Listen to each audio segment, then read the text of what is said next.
वो 1 घंटा 2 घंटा आप, वो प्रभाव तो रहता है,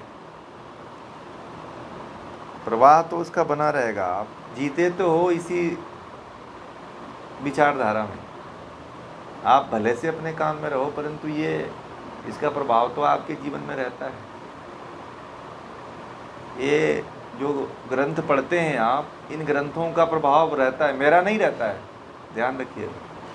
इन ग्रंथों का प्रभाव आपको रहता है, क्योंकि ये ग्रंथ कोई साधारण व्यक्तियों के द्वारा नहीं है, बहुत बड़े बड़े तपस्वियों ऋषियों के द्वारा है। महर्षि कपिल कोई साधारण व्यक्ति नहीं थे। वो आत्माएं, ऋषियों की आत्माएं आपके भीतर आकर के वो प्रेरणा देती है, और आप उसमें दिन भर चार्ज होते रहते हो, इस ज्ञान से सुनते रहते हो, समझते रहते हो आप।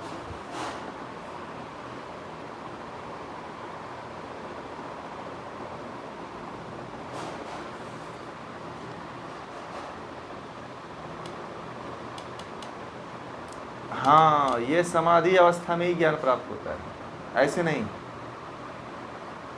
जैसे कोई भी व्यक्ति ज्ञान की बात बोलता है तो उसको कहीं ना, जैसे लाहिड़ी महाशय थे, जीवन भर क्लर्क की नौकरी की रेलवे में,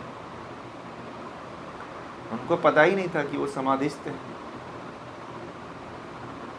लाहिड़ी महाशय के बारे में नाम सुना है? जीवन भर क्लर्क की नौकरी करते थे वो, बहुत बड़े योगी हैं। महाअवतार बाबा का नाम सुना है?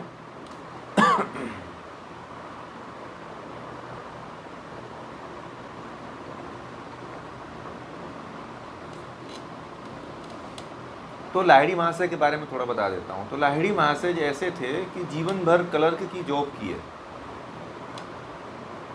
और उनको ज्ञान होता था, परंतु वो अनुभूत नहीं कर पाते थे कि ये ज्ञान कहाँ से आ रहा है उनके भीतर।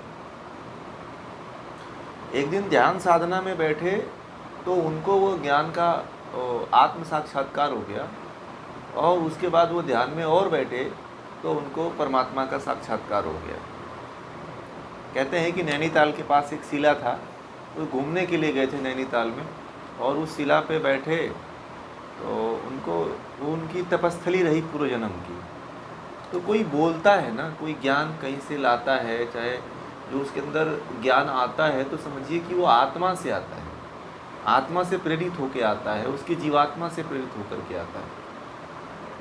नहीं तो बुद्धि और मन को कितना ज्ञान होगा, आप बताओ। बुद्धि और आत्मा को तो सांसारिक ही ज्ञान होगा ना, आध्यात्मिक ज्ञान तो ये बिना साधना के मुश्किल है ना। ये तो कोई व्यक्ति वही आध्यात्म के बारे में बोल सकता है जो उसका पूर्व जन्म आध्यात्मिक रहा हो, या उसने पूर्व जन्म में इस तरह का संस्कार अर्जित किया हो, वही व्यक्ति इतने ज्ञान की बात कर सकता है। किसी भी व्यक्ति के जीवन का जो साधना का जो एक लेवल होता है, वो एक जन्म का नहीं होता है। मैं जो आप लोगों को पढ़ा रहा हूँ,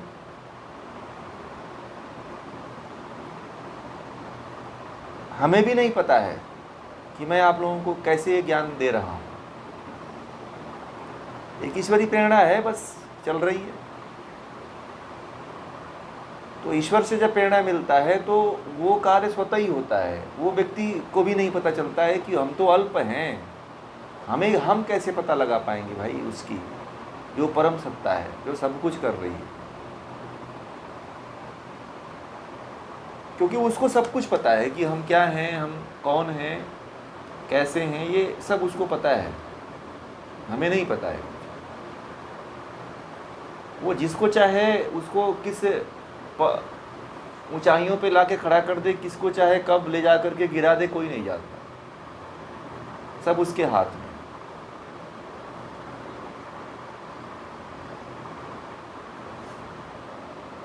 हाँ, बहुत जल्दी होता है,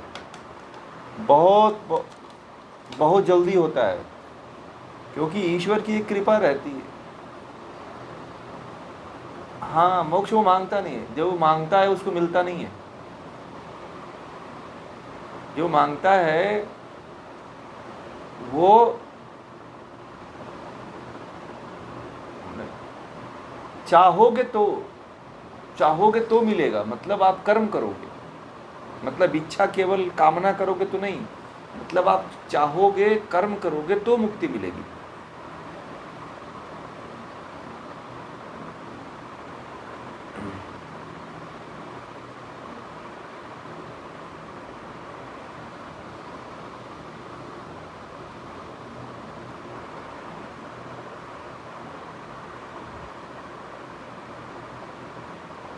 नहीं, देखिए एक बात बताएं आपको कि जो निष्काम कर्म करता है ना, तो उसको मुक्ति नहीं मिलती है।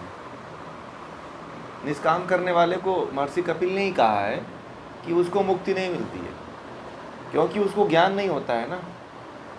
निष्काम कर्म करने वाला व्यक्ति ज्ञानी होगा तो ही मुक्ति मिलेगा।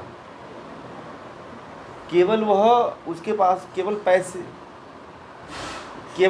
के बल पे, देखिए केवल पैसे के बल पे आप किसी को निस्वार्थ सेवा कर रहे हो तो मुक्त नहीं हो पाओगे आप। मुक्ति का सबसे बड़ा कंडीशन यही है कि ज्ञान और अविवेक का नाश, अविद्या का नाश ही मुक्ति का सबसे बड़ा कारण है।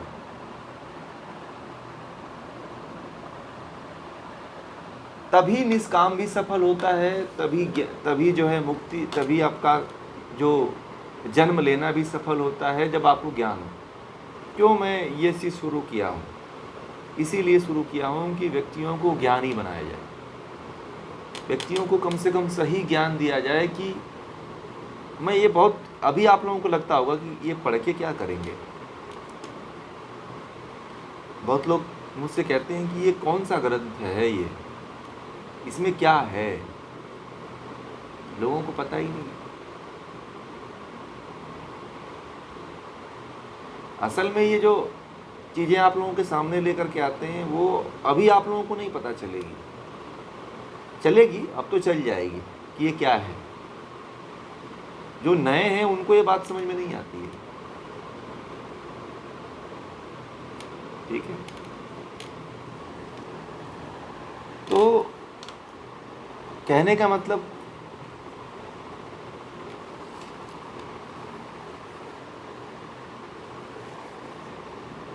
नहीं समझ में आता है तो मैं तो यहाँ पे खुला दरबार रखता हूँ, आप बोला करिए, कुछ नहीं समझ में आता।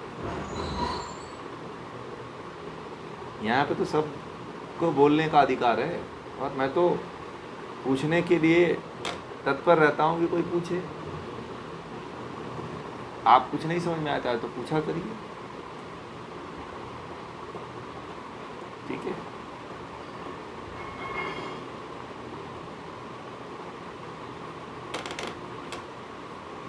अभी टाइम लगेगा क्योंकि ये बहुत, गीता छोड़ दिए ना, दर्शन भी छोड़ दिए, तो सभी ग्रंथों में जुड़ा करिए आप, ठीक है। तो आपका पूरा कंप्लीट हो जाएगा, पूरा जो ज्ञान है वो पूरा कंप्लीट हो जाएगा धीरे धीरे, क्योंकि कुछ ना कुछ साइकिल चक्र हो करके वो ज्ञान आ जाएगा उसमें भी। जैसे उपनिषद में कुछ मिल जाएगा, कुछ इसमें मिल गया, फिर और ग्रंथ पढ़ाएंगे तो उसमें मिल जाएगा, तो सब में जुड़ते रहिए, तो धीरे धीरे आपका ज्ञान लेवल बढ़ता चला जाएगा। क्योंकि ये जो ज्ञान है वो जा कर के आत्मा में संरक्षित होता है, संस्कार के रूप में संरक्षित होता है, यही हमें मुक्ति की तरफ ले जाता है। और यही ज्ञान मुक्ति में सहायक होता है जब विशेष ज्ञान मिलता है, ठीक है। इस ज्ञान के बदौलत हम लोग विशेष ज्ञान प्राप्त कर सकते हैं, ठीक है।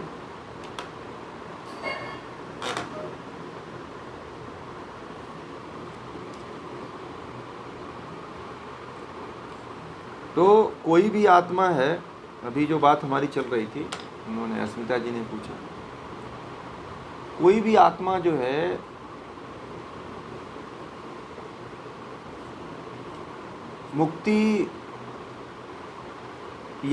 मुक्ति के लिए जो है अगर निस्वार्थ कर्म करती है और वह यह समझती है कि मैं एक ना एक दिन कभी ना कभी मुक्त ही हो जाऊंगा, तो ऐसा नहीं होता है। ऐसा इसलिए नहीं होता है कि आप अपने आप को संतुष्ट मानते हो कि मैं तो चलो कर्म कर दिया, मैं व्रत कर दिया, मैं पूजा पाठ कर दिया, मैं फलाना कर दिया, ये कर दिया, वो कर दिया, आप केवल संसारिक धरातल पे करते हो। और पैसे के बल पे यदि आप कोई सेवा करते हो तो ज्ञान का कहाँ लेना देना इसमें है? बताइए। मैंने बहुत से ऐसे करोड़ अरबपतियों को देखा हूँ जो बड़े बड़े संस्थाओं में दान देते हैं, ठीक है,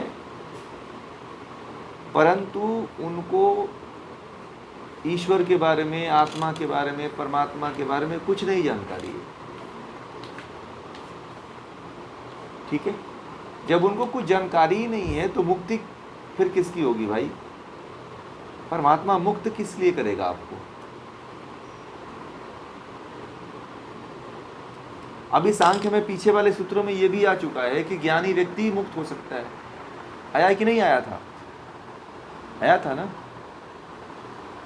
ये सब आ चुका है।